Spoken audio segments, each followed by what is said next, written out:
This video is brought to you by Honestly Clean Carpets. In this video, we are going to show you how we clean Oriental rugs off-site.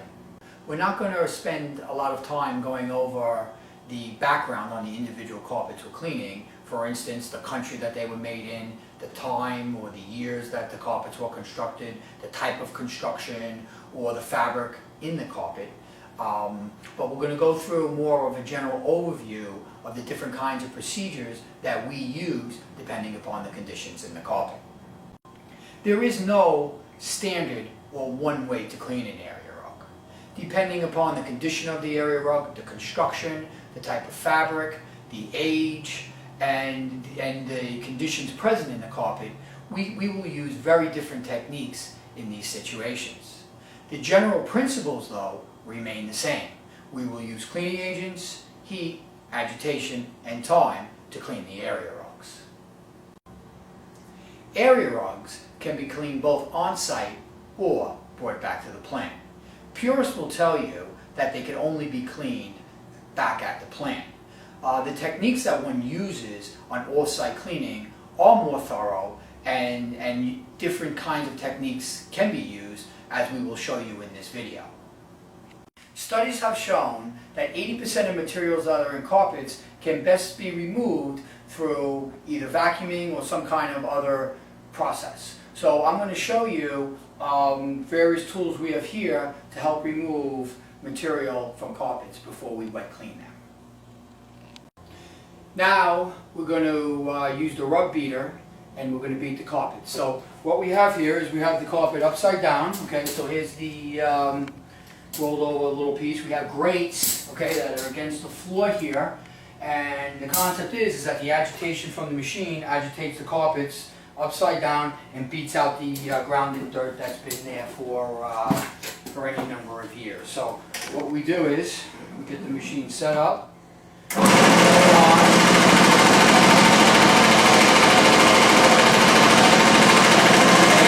Back to the floor,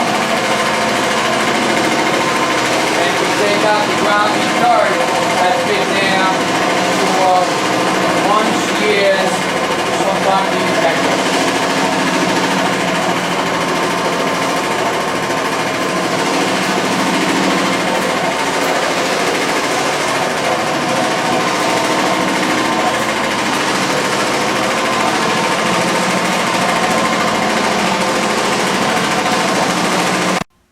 Okay, so we're done beating the carpet. That carpet was a highly soiled carpet in a major traffic area, and we'll take a peek at what came out of the carpet. So we'll pull up the grate, and as you can see, that's really pretty significant. So this is actually what came out of the carpet. So if we come and we actually boom it up a little bit, you can see actually very, very significant. So obviously not every carpet's going to come out with this kind of soil out of it, but that's pretty significant, and the advantage of using a carpet beater on all types of carpets. An excellent tool to use for dry soil removal would be this pile lifter. It's a 67-pound vacuum cleaner with a nice soft nylon brush, and it's pretty intense, and it really does a great job at soil removal. Really full, so you have to keep a firm grip on the top. You can use our Brush Pro for dry soil removal. It's got two counter-rotating brushes, and it's again excellent at removing dry soil from carpets.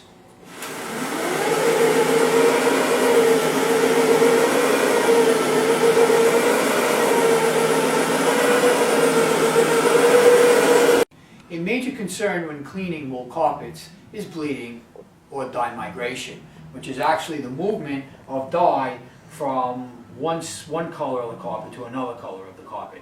So one needs to be really concerned before starting a carpet to make sure that won't occur. So there's three different ways that you can go about testing it. The first way is we take our cleaning agent and we put it on a white washcloth, and we actually press it onto the colors of the carpet. And we give it a pretty good press. Okay, we can let it sit for a little bit. We come up and then we take a peek. We could actually, if we want, take a little magnifying glass here and really get in and look for it. And quite frankly, we're not seeing any, so we're pretty happy about that. So that's something that we do a quick test. And actually here, if you take a peek, we actually have some Q-tips that have been sitting in here for, well, probably about a half an hour right now. And we put our cleaning agent on the Q-tips, and again, what we're doing is we put it on a whole bunch of the different colors that we suspect may bleed, and as we take a peek, again, we're looking at this and we're confirming that there's no transfer of colors, which is another indication that really in the drying stage, which is the typical time that it happens, we won't get any dye migration. The third and most extensive way is really something that we had overnight. So we actually took these bricks here, okay, and we actually put our cleaning agent on this cloth right here, compressed between both bricks, okay, and then if you look at it, again, no color transfer, which is just a third and really the most accurate indication if there be dye migration. Even with all this testing, there's still a possibility that there could be dye migration, so one always needs to be conscious of that in the cleaning process. So when we do that, we do see a little bit of a transfer, which always gets one concerned that we can have some dye migration and really bleeding or running of colors, and typically it happens in the drying stage. So what we can do on this carpet, and what we do at times, is we'll throw down an agent to help dye lock the carpet, meaning it kind of sets the dyes so you don't get dye migration in typically the drying stage. So we're throwing down a dye lock agent, okay, and what we'll do is, on this particular carpet, it's kind of a small carpet, we'll actually just hand rub it in.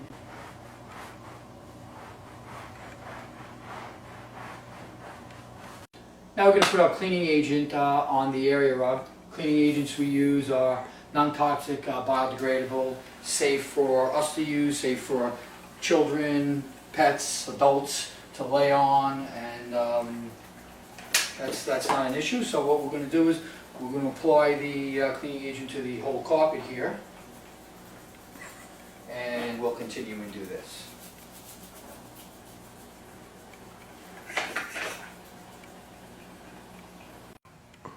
After applying the pre-spray, we then agitate the carpets to fully work in the pre-spray and loosen the soil from the carpet fiber. Here we have our Brush Pro, which is a 67-pound machine with counter-rotating the brushes that do an excellent job of working in the pre-spray and loosening all the soil from the carpets.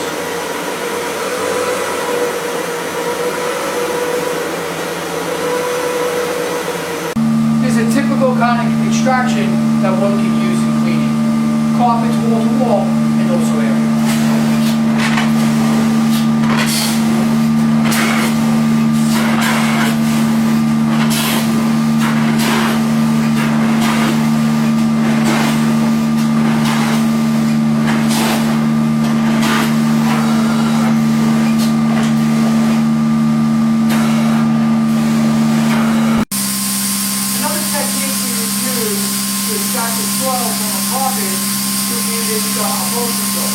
In situations where the carpet may be more delicate or a little more fragile than the typical carpet, this makes it an excellent way to extract soil from the carpet. So the water comes into the soil, hits the carpet, and extracts the soil and rinses out the carpet. Once we're finished cleaning the carpet, we then want to dry the carpets as fast as possible. So a technique that we use, one technique is to use these air movers. So once we're done, we set up the air movers, which typically increase the drying time significantly. The concept is that right over the carpet fibers, it's 100% saturated, the fan blows it off the carpet fiber, it continues to release. So this will take drying time from really many hours to really just a couple hours, 2-3 hours. Okay, so now we're going to show you how we clean the fringes of carpets. We have a agent here, fairly mild. So, well, first what we're doing is, so we're dipping it in. I'm actually just taking just a white washcloth and just kind of agitating right into the fringe. You know, certain folks will use bleach on fringe.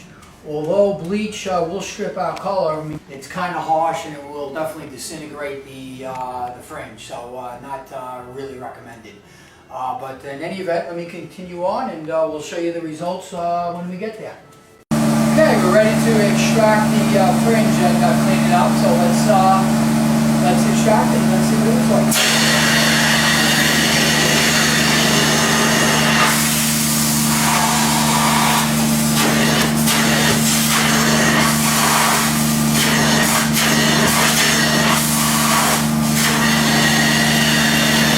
Got a little peek at that. The difference between where I stopped right here and the part that's been cleaned is definitely a color change there.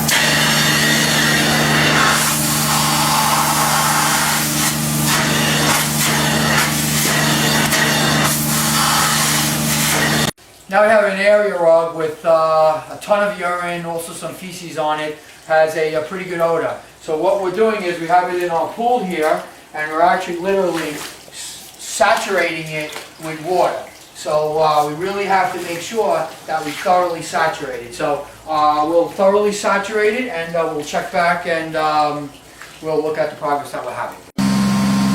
So we're continuing along in our process and as you can see the carpet is thoroughly saturated with water. We have some agents on the carpet to help eliminate the urine and the feces smell, get it out of the carpet, and really soak the carpet. So as you can see, we got a tremendous amount of water here.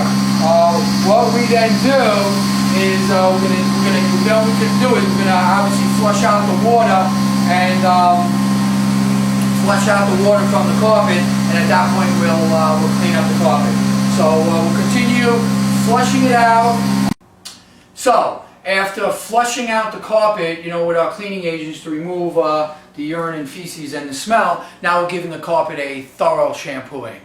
So what we've done is we filled up the pool again, we put down our shampoo, and then we take our agitation machine and we agitate it to thoroughly get it in. So this is really going to penetrate most of the carpet, really to the base of the carpet with all the water we have in there. We're going to clean it up, and then we'll flush it out again. So we'll show you the remaining part of the process in a little bit. As we squeegee the carpet here, I don't know if you can see this, but there's definitely a discoloration, a little brownish color in there coming out of the carpet. I'm not sure how that picks up on film. In any event, even after soaking it for close to the hour that we did to get out the urine and to flush it out with the shampoo, we're still really thoroughly cleaning the carpet. So we're talking about an area rug over wood floors with 3 big dogs running around and you know, things happening. So you know, again, this is the most extreme case of cleaning, but it's certainly an option out there to get your carpets really the smell out and back to a new state. So we've spent the last hour really flushing out the carpets with water and soaking it back up through our water cloth. I'm in the final stages of really extracting all the water out of the carpet with a water cloth, and you can see some of the excess water that's remaining is being sucked up. So again, flushed out the carpet in a very thorough manner, put cleaning agents to combat the urine and feces, sucked out all the water, turned over the water probably 5, 8, 10 times to really flush it out good, and now the carpet is in a condition that now we're ready to clean the carpets. So I have in front of us an area rug here that we're going to be working on. We've actually set it up in our pool, so there's a couple situations going on. There's definitely marks, so this was under a dining room table, so obviously a lot of work was done over here in this section and a lot of work was done over here in this section, so there's years and years of grinding involved. There's a little bit of situation going on here also. In addition, there's also a urine problem with this carpet. It's not crazy, but there's definitely a background urine odor going on. I just want to say that in these sections, through the grinding through years and years and years, there's no way that I would expect that this section of the carpet is going to return to this section, because basically the actual fiber itself is worn away and grounded out. So we'll do our best. We'll see what we can do with it, and we'll go through a couple steps with you so you can get an idea of how we clean and approach a carpet like this.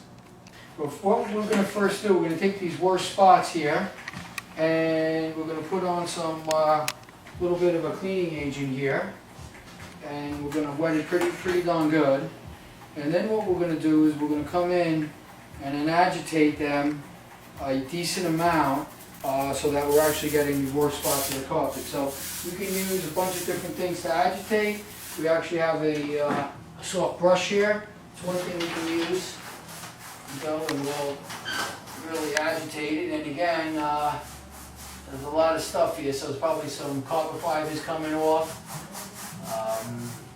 Obviously loosening up the dirt and whatever else is in here. And I mean, the carpet's pretty wet. It's basically almost through. It's pretty close to being through the whole carpet. But again, we really want to soak this pretty good to see what loosens up. So after a little bit of testing on this carpet, we're highly confident that it can handle a full immersion.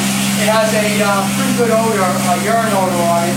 So that's something that really needs to be handled really by the best way would be to actually soaking it right through, taking